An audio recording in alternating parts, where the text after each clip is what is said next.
Jump! Go! Welcome to CoxPod, a podcast dedicated solely to coxing topics. I'm Brianna. I'm Sally. I'm Anne, and we're three coxswains with over 50 years of experience in the seat. We learn a great deal by sharing with each other and want to foster a community that encourages skills development and discussion. We're happy you're joining us. In today's episode, we'll talk about sprint racing. We'll be covering our preparation for the race up until we find ourselves in the marshalling area. So in episode 16, we talked about preparing for a head race, and some of the same concepts that we talked about in that episode do apply here as well. And in episode 22, we discussed getting into a stake boat, as well as a discussion of considerations for the marshalling area that comes before the stake boats. Now that we've had an episode covering the marshalling area and stake boats, and this episode that takes you from preparing for the race up to the marshalling area, we do promise to have another episode that will take you from the start to the finish line. There are a few differences between head racing and sprint racing that we want to highlight before we start. The most obvious, of course, is going to be distance. The length of these races vary from 2,000 meters in collegiate races to 1,500 meters in scholastic races to 1,000 meters in masters races. In contrast to head racing, where every boat starts on their own and reaches the starting line at race pace, sprint races start with all boats perfectly aligned. All the boats start at a dead stop, and then the ultimate goal is try to get to the finish line as fast as possible. These races are typically on a straight or mostly straight course, where our role as a coxswain is to keep the boat straight and keep us in our lane. Because of the short duration of sprint races, coxswains are sometimes able to take on multiple races in a single day. These races could be heats, reps, semifinals, and finals, all with a single boat lineup, or these could be various races with different lineups. And this is the type of racing that you see in the Olympics. Another difference for many sprint races is a coxswain weight requirement. And the discussion about weight can be triggering for some of us, so we encourage you to refer to the episode details in your podcast app, where we will include timestamps of when that discussion happens, and you can avoid it if you would prefer to do that. Now let's talk about how we approach the preparation for sprint races, given how it differs from head racing. One thing that doesn't differ is you want to read your race packet thoroughly. That should be provided by the regatta organizers, so definitely give that a thorough read through. And then you also want to consult the race schedule because, as we were just saying, these races can be kind of complicated in terms of their schedule, which is sometimes unlike a head race. You may have multiple races in a day that you're trying to manage, and so paying attention to that schedule is paramount. I'm going to add here that my big difference between preparing for sprint races and head races is that whereas the focus for a head race is much more about the actual course, picking my line, planning for that, in sprint races, I spend a lot more time looking at the schedule because the time centers are so close. It just feels like time and making sure that I have the right crew at the right time is a real focus for me.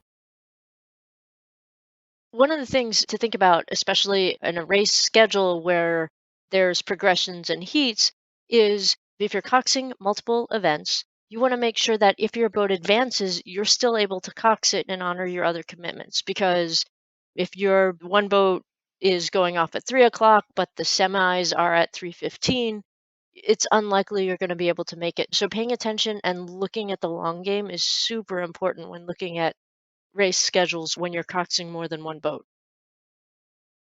Exactly. And I think one of the important things to discern is whether there are rules about substitutions. Don't count on the fact that you can suddenly throw a coxswain into a boat or jump into a boat just because it suits the change in schedule. Another complexity that can arise is the idea of hot seating. So if you have very close together races like Sally described, or if someone in the boat other than you does, or if the equipment itself needs to appear in multiple races, then you might be finding yourself in a situation called hot seating, which is something that we'll talk about more at the end of today's episode. And that sometimes has rules that are communicated in the packet specific to that situation. Sometimes there's a certain dock you need to come to. Sometimes there's a certain permission slip of sorts that you need to acquire beforehand. So that's something to also take note of that is unique to sprint racing most times. I think for me, the importance of scheduling cannot be overestimated. I carry it with me. I have it written down. I would be totally lost if I didn't have my preparatory information with me at all times. And another feature is that frequently it changes the day of the regatta. It can change halfway through the regatta. So keep checking the schedule. Don't count on anything being as firm as you might think that it's going to be. Head racing, for me, just doesn't have that same level of detail required. Hi, listeners. It's Brianna here, and I want to drop in before the next section to mention that this is where we are going to have our discussion of weight requirements for coxswains as a component of sprint racing. So if that's a conversation that you would prefer not to listen to, check out the episode details in your podcast app, where we will include a timestamp of when that discussion concludes so that you can jump back into the conversation if you'd like to. Part of the race packet that you'll be reading will also include information about coxswain weight requirements. And the information that you find there about weigh-ins will inform your preparation as a coxswain, both mentally and physically. And as we were preparing this episode, among the three of us, we had extensive conversations about this. Because weight is a perceived factor in sprint races and it's often officially quantified by the regatta organizers, you may experience pressure from rowers, coaches, even yourself to change your weight, whether that's increasing or decreasing it. But being your best mentally and physically on race day is much more important than any number on a scale. Gaming the system is a component of any sport, and a common example of this in sprint racing is to have coxswains consume large amounts of water prior to the weigh-in so that your weight is temporarily higher. We do not support any behaviors that could compromise the health and safety of athletes. Given that that's our position, we do want to cover some of the procedural aspects of this unique part of sprint racing. In some sprint races, regardless of your weight, your boat will be disqualified unless you touch a scale. In boats these days, there are going to be minimums. So if you are coxing a men or mixed boat, the race minimum in the United States is going to be 120 pounds.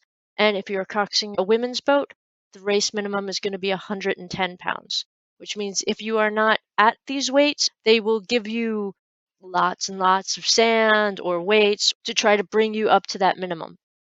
When hopping on a scale at the regatta, you need to be in your rowing kit. You cannot have anything that has pockets. If you wear a baseball hat, you might have to take it off. In the past, people have used pockets and hats to hide weight to make them that little bit heavier. Again, we don't encourage any of this behavior, but just please know that if you show up in jeans and a t-shirt, even though you are going to cox the race in jeans and the t-shirt, they might not accept you. So I highly recommend wear your uniform, even if that's not what you're going to be racing in, wear it to the weigh-in. And you have to go to the weigh-in at a specific time. There are certain time ranges. Again, the race packet will give you instructions about how close to your race or how far away from your race time you need to weigh in. Generally, though, it's once a day. Sometimes it's once a regatta. Now, many times at regattas, they don't have extra weight. If you know that you are going to be under, it is in your best interest to bring your own weight because there's no guarantee that the regatta will provide it for you. One of the best things I have found is bags of rice. They come in, 1 and 5 pound increments. You can just take the bag of rice with you because you're going to have to weigh in on the scale with your weight to make sure that you're at the appropriate minimum. Yep, I absolutely agree. Bring sand, rice in a bag. Absolutely bring some duct tape so that you can wrap it up if you have to add or subtract to meet that weight minimum. Do either of you have other suggestions? I mean, bags of flour, anything that's going to be dense and soft enough. You don't want to be carrying around the weight plates from the gym because they're hard, and if you drop them, they can damage the inside of the boat. And it can't be your tools or your Cox box. I've seen people go, well, I carry a Cox box and a water bottle. That should be good enough. And truth of the matter, it's not. Your weight has to remain sealed and it has to remain a constant the entire time. If your weight breaks open, it's a problem. So you want to make sure that, like Ann said, you're using duct tape and you keep it sealed and you keep it in a place where it's relatively safe. If you drop it in the water, you're in trouble. The takeaway is to make that weight, if you're carrying additional weight, just part of the equipment that it's essential for you to carry around, just like your Cox box. It needs to come with you for your races because it may be something that you're requested to show that you have in your possession at Control Commission as you're headed towards the dock and after your race as well. So this is something that the referees and regatta officials have note of, and they know which boats have coxswains who have additional weight, if applicable. There may be various points in the process where you're asked to show that you have that. So just make it mentally something that comes along with you for your races just as much as another important piece of equipment like your Cox box. It is another component about sprint racing that we want to make sure everyone's aware of. And as Brianna said, make sure that you carry it with you as part of your equipment. And if you are racing two different classifications, if you're racing a women's race and a men's race and you have two different weights that you need in order to reach those minimums, make sure that you have the correct weight for the correct race. The other thing that sometimes happens is that you might be given a special wristband or some other identification that means that you're carrying weight for that particular race. And you wear that the entire regatta if it's a one-time weigh-in.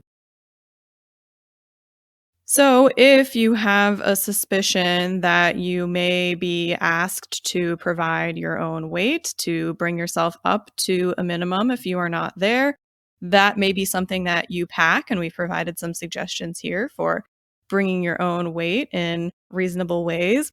Other things that you may be considering as you're packing in the days before a regatta, one thing that's always on my mind is food, especially with these compressed schedules. You absolutely often, as a coxswain, do not have time to sit down and enjoy a whole meal in the team tent between races or anything like that. I like to bring snacks that I can eat quickly in between races that are packaged in a way that's easy to get to and that don't require a lot of time or effort. So that's one thing to think about. You do need to eat during these regattas. It can be very easy to get super busy and forget about that. So make sure you have some easy snacks that you can just quickly grab in between races. Another thing to consider is what you're going to pack for clothing, keeping in mind that if you're coxing all day long or at different ends of the day, the temperatures may vary, right? Both within season and within a day. So choose wisely and no jeans. Always good advice. And if you're hopping around between a bow loader and a stern loader, odds are you're going to get splashed somewhere. So make sure that you have something warm and dry to change into. Even just in between races will make a world of difference. It's a great point, Sally. Sprint racing is such a short amount of time. We have to figure out in a faster way how to get the best and the most out of people. I have less time to recover from a mistake. I have less time to fix things. So I spend a lot of my time thinking about what I'm going to say in various scenarios. So part of my pre-race prep is really visualizing the race, visualizing warm-ups, visualizing how am I going to react in certain situations because there is so much less time to improve things. And what do you do? Well, part of my race prep, Sally, even before I get there, is looking at the packet, which will tell me where things are laid out. So where are the docks? Where's the start line? Where's the finish line? Is there a marshalling area? That should be all in the race packet. And also, there are things about the location that it might be a place that has tides or islands.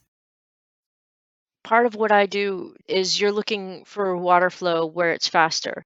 I know for point of reference, the Schuylkill has different water flows depending on the time of year, depending on how much water they're releasing upstream. And there are going to be faster lanes than others. And knowing that and knowing how to play that is really important. Looking at where the wind breaks are going to be and how that's going to affect both my course and my planning and how that's going to affect how the rowers feel. That's so critically important. And also visualizing the landmarks that the rowers are going to be aware of so that I can call out when we get to the power lines, we have 250 left. This is when we're going to do the move.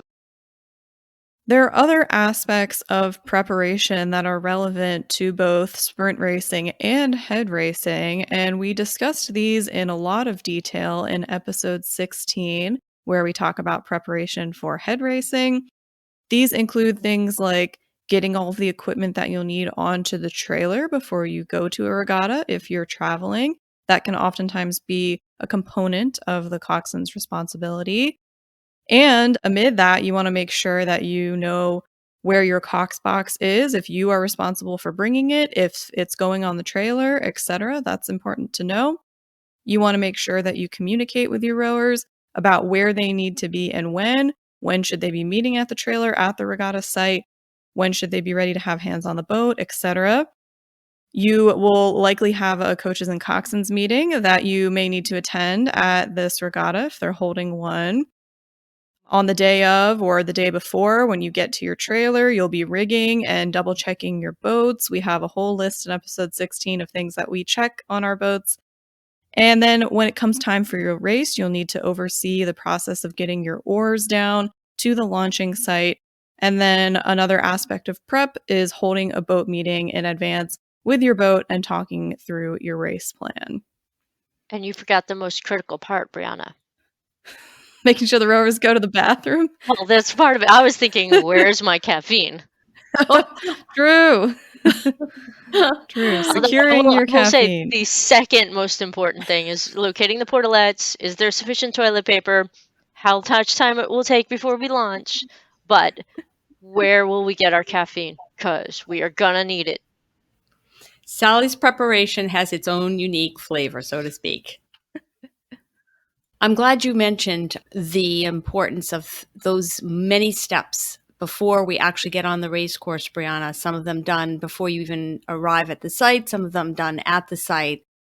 In terms of holding the boat meeting, one of the key parts I want to emphasize in this episode as well is that I have a conversation with bow and or stroke seat as far as their responsibilities. And in particular, because there's often a gaggle of boats up near the marshalling area, I want to make sure they understand when they can talk, what they should do in terms of safety and communicating with me. That's so important, Anne, because it's not going to be this structured linear thing as you marshal up. There's going to be a lot of confusion and a lot of distractions and a lot of things you don't ordinarily deal with at practice. So I think you are spot on in communicating that to your rowers. One of the things that's different about sprint racing is you're going to get a lane marker, not necessarily a bow number. The bow number in a head race is going to be like 231, 126, and the numbers are going to get higher as the race progresses. In sprint racing, you're going to get a lane marker, which sits in the same place, usually lanes 0 through 7, 0 through 8, and there can be multiple 6s in the warm-up area at a time. There could be multiple 5s in the warm-up area at a time. So you want to make sure that you have the correct number for the lane you have been assigned for your race. It gets a little confusing, but that's part of the pre-race prep. So, ladies, we have our crew. Most of them are back from the bathroom. Nope, wait, we just lost another one. They will soon be back from the bathroom. You've had your boat meeting. What do you do? No, God, they're back at the bathroom again. This is when I begin to totally freak out because with this compressed time frame, I'm sweating buckets. While I'm sweating, I'm also listening for the announcement because in many, many sprint races, there are often calls for different groups of boats to launch. Sometimes you hear men's masters 4, heat 1, first call to the dock. And then there will be a second call. And if you don't make one of those calls, chances are you are going to be arriving either way too early or way too late for your race. So listen for those and pray that every rower is back from the bathroom, because it's just really horribly awkward otherwise. That speaks to the general attitude that I perceive at sprint races as well, which is that there's often a heightened focus on getting everyone who is in the same event in the relative same space and time. So in addition to those calls for launching that you might hear, I've also had times where race officials who are monitoring the dock may actually explicitly allow a boat who's in an earlier event to go in front of you, even if you have arrived first. Unlike head racing, where there's less concern about that, I find that happens more often in sprint racing. That's also a place where it can be very helpful in those interactions to know your race number, your heat number, your race name, your team name as it appears to the officials on the packet, etc., so that you can help them understand where you fall into the events. Now, your coach will probably give you some sort of objective for a warm up. You need to know that this warm up is just a guide. You need to understand what the coach is trying to achieve, but there are dozens of boats with different lengths, different skills, so many different factors. You're going to have to be able to adjust the warm up on the fly. You're going to have to try to achieve ultimately what the coach wants from you, but you're going to have to kind of think about what the goal is and what I can do safely. You might not be able to stay 100% on script, but you can still try to achieve the ultimate goal that your coach envisions for you. I totally support what you're saying, Sally. I'm going to frame it this way. The objective of the warm-up is to get your rowers warmed up and sweating, but the main thing about the warm-up is getting to the start on time. It has to be adjusted so that you get to the start on time. Everything relies on you getting to the start on time. There is no grace period or very little. So whatever you do, you're likely to have to adapt it to get to the start on time. Did I say that enough times? I think I did. Get there on time. You also want to make sure that you are building up your rowers' confidence and you're not giving them any seeds of doubt. Now is not the time to try something fancy. You don't want to do anything new on race day that you haven't done at practice, because you don't want to risk it going badly and the rowers doubting themselves in a critical situation. I agree, Sally. It's very important not to throw something new into that warm-up time as you're trying to get to the start on time. Also, you've got that warm-up area that is markedly constricted. It is a lot that you have to pack in to a very short distance and very short time. So make sure that you know what the warm-up length is. You may not have any time on the water at all before you're practically in the marshalling area. And so therefore, a warm-up on land is really pivotal. And understanding that that might be the norm, I think that's important. Factor that in with the coach. Figure out where the warm-up happens. Does it happen on land with continuing it as you are rowing down to the start or not? So, Brianna, what do you focus on if you have an abbreviated start? What are your focuses when you're in the marshalling area, aside from safety and Anne's? What is it, Anne? Get to the line on time. And that's still the ultimate goal if you're late to launch, which definitely happens. So it's good to spend a little bit of time mentally preparing yourself. So if, third call has been made, your race is in a few minutes and you're concerned about making it up there, there's a few things to think about. I usually try to communicate with every official I encounter along the way. So that starts with the dock master. You arrive, you know all the information about your boat, and you tell them, I'm so-and-so, team such and such, we're in event blah, And, this is our heat and our event is at such and such time and we're here and I'm going to go as fast to the start as I can. And then if there's officials stationed along the way and launches, I'll mention to them as well as I pass, just so that hopefully things are getting passed up the chain on their end, that we are booking it to the start.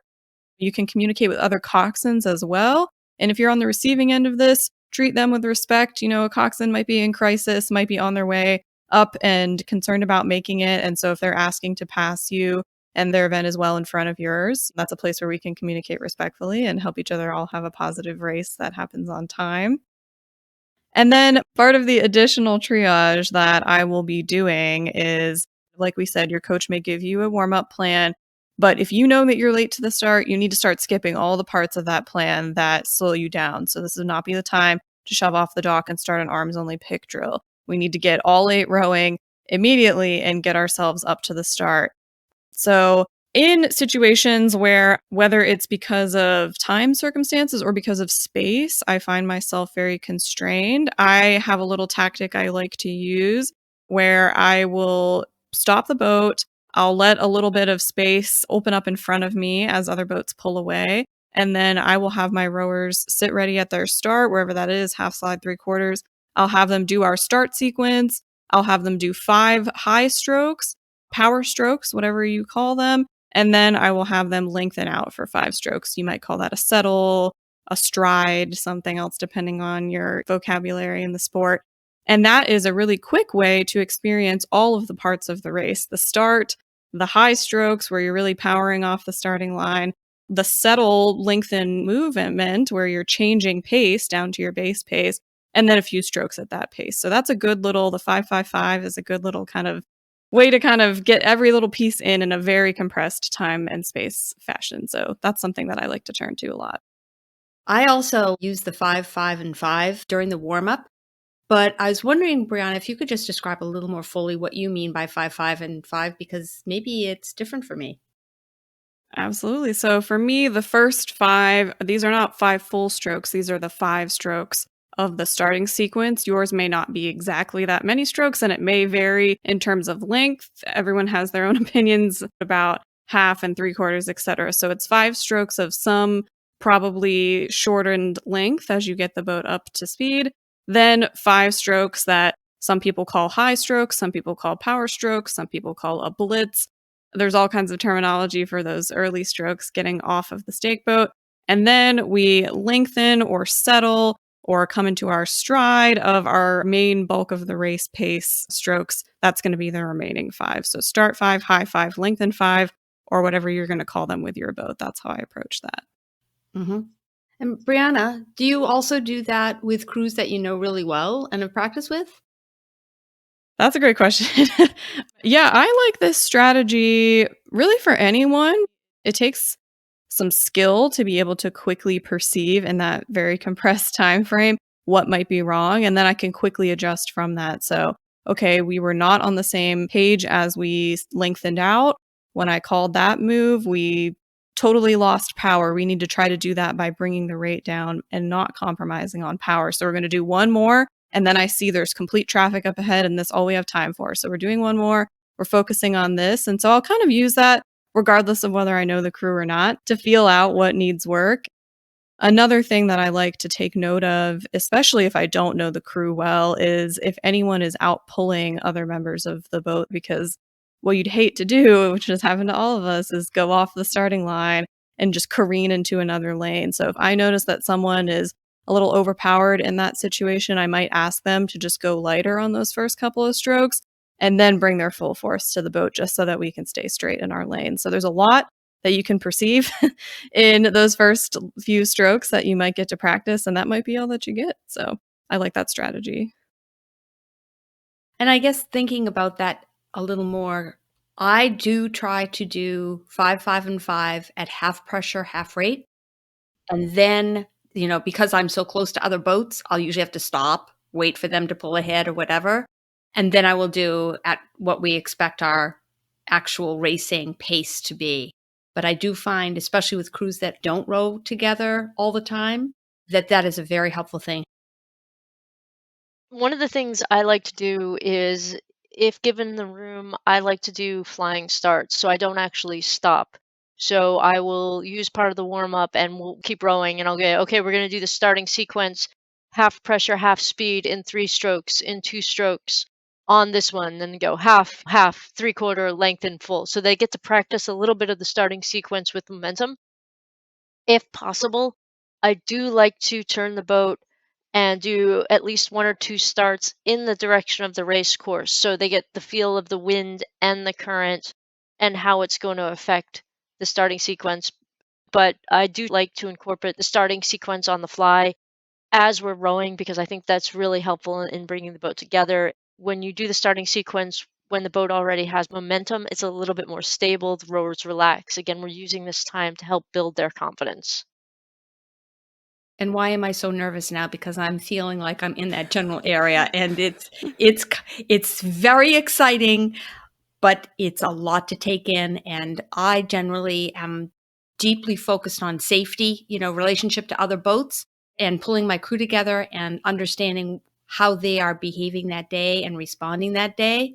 But I'm guessing Sally probably is doing 49 other things that I just don't have the skill set to do yet. Is that possibly the case, Sally? Yes, I am watching everything and I'm watching the currents and I'm watching other crews and I'm paying attention to how they do their starting sequence. And if you turn the Cox box up and I can hear you, I will use your race strategy against you. If you're going to do a high 5, I might do a high 15. If you're going to do a high 15, I might do a 10. I pay attention to how they start, how fast they start. Does it look like they're going to beat me off the flag drop?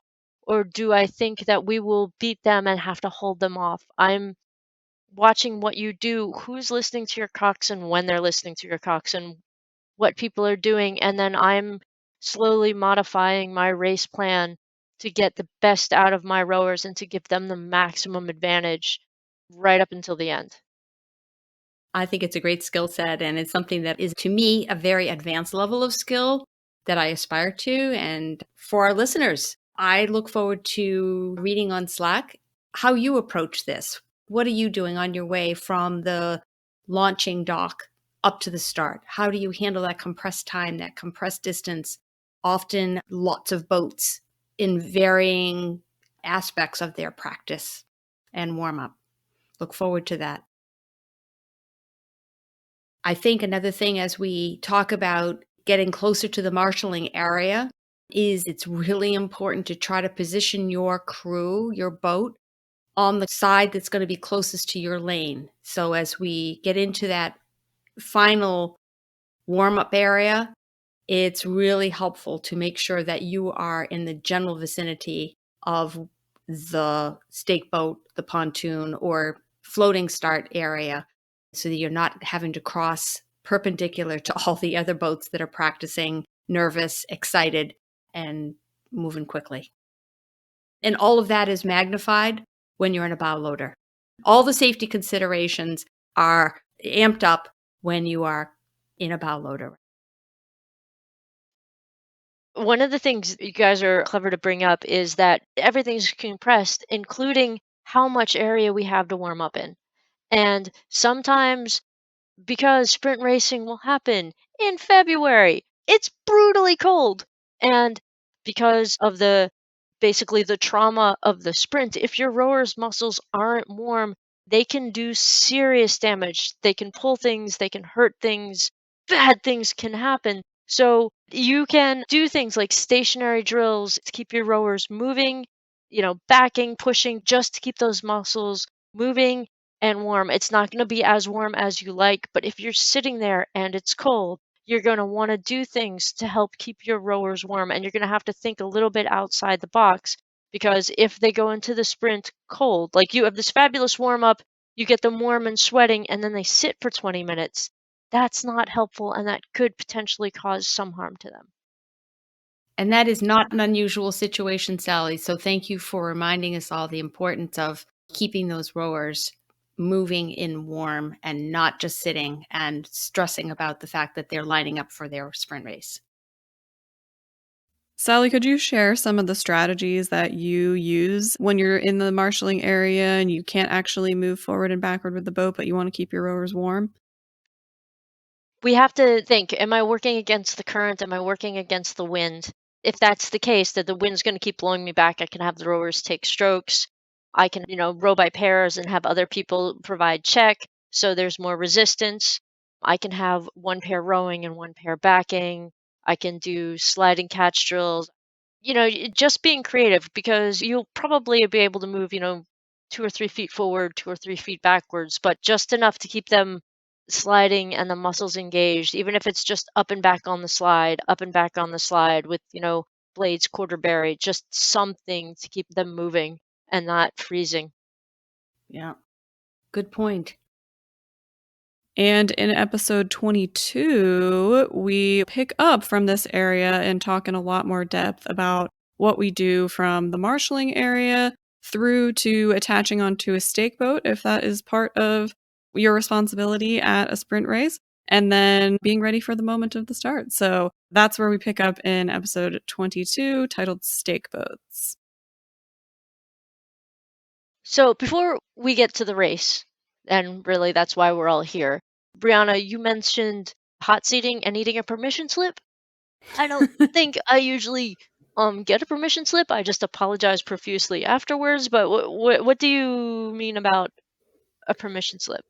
Yeah, this can be a feature of some regattas. I have been at regattas where, in order to hot seat, so to bring in your boat or bring in some other boat and have something change, whether it's just you, it's the rowers, it's something about that lineup and is changing, but that equipment is staying put. And then you shove right off the dock again and you go to the race. That is what we're talking about when we say hot seating. I have been at regattas where there's a special dock for this, so you need to know if you're the coxswain arriving that that's your responsibility. If you're the coxswain hot seating into a boat, you need to know where it will be and where to tell your rowers to be.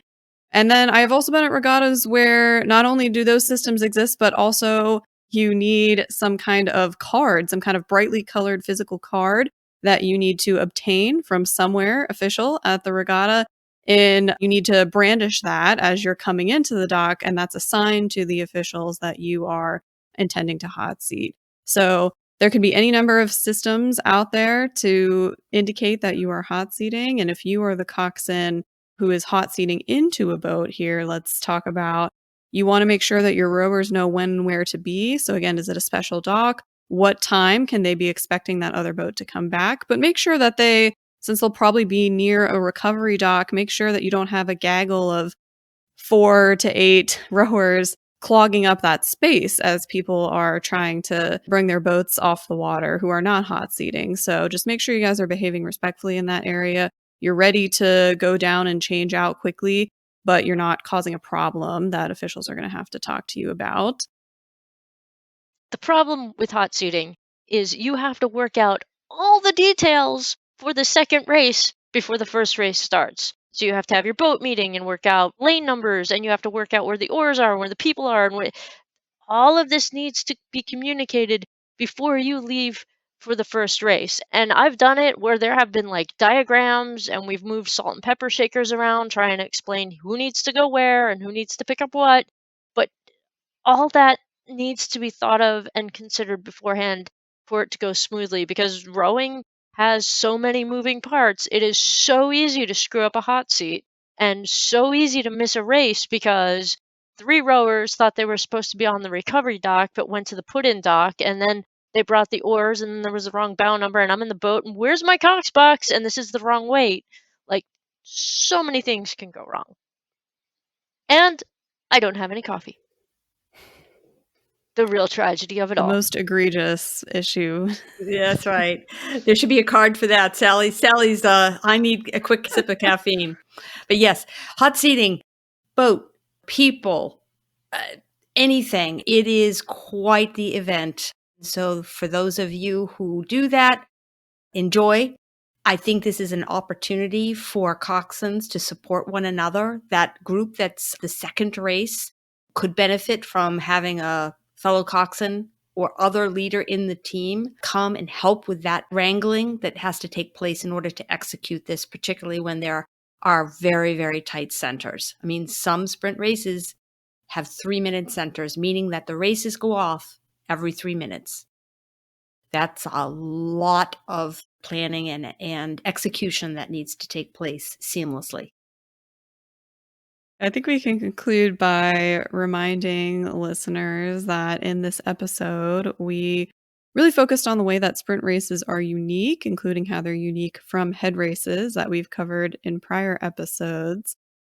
We talked about things you can do to prepare for sprint races and the critical importance of appreciating these time and space limitations that come along with sprint race schedules and physical race courses.